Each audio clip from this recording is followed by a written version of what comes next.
I've just finished reading the first passage. You want to know what it was about? It was about how there are these so-called strict constructionist Darwinists who think that natural selection is the only driver for evolution, which is dumb because Charles Darwin said that isn't true, and there are lots of examples in nature of why that isn't true.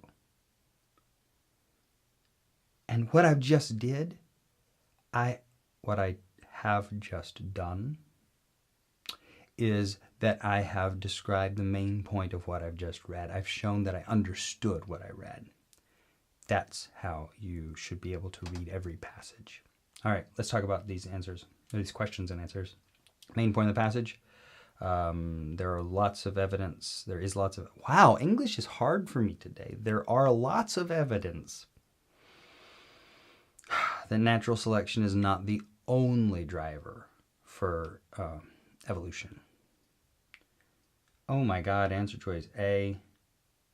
Evidence from 2 areas of science undermines a strict constructionist claim that natural selection is the only force behind evolution. Exactly what we just said, because we read it and we understood it and we were reading with that exact thing in mind. And now we know that's the right answer, and that's how we know.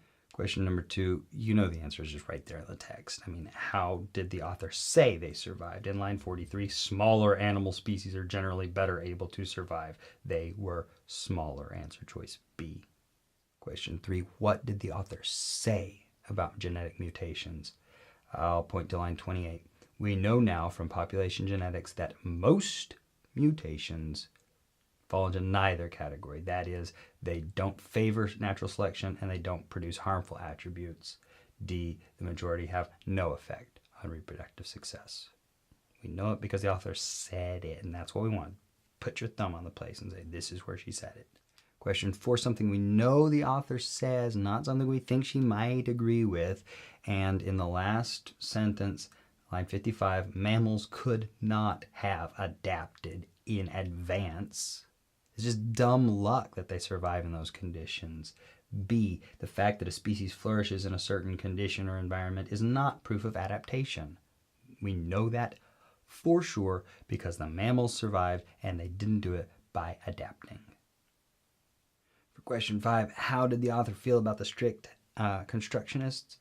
Well, I mean, the whole passage is full of her opinion, which is that they are wrong, but we could point concretely to the second paragraph. I'm in line 16. If the strict constructionists were right, blah, blah, blah, blah, blah, but in fact, there are numerous examples that they are not. This is what emphatic disagreement looks like. If they were right, then we'd see this, but we do not see this. They are not right. Ain't right. And question 6 just follows in a natural linear progression from our answer to question 5. What does that second paragraph do? It lays out the consequences of the strict constructionist claims. If they were right, then we would see. And then it shows that those consequences do not hold.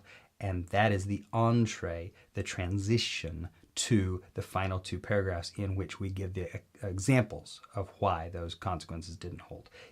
And, you know, if you want to be put a fine point on it, if they're right, the persistence of every attribute is due to adaptation, but there are numerous examples of existence without adaptation, and that sets us up for what's coming, those examples of existence and success without adaptation.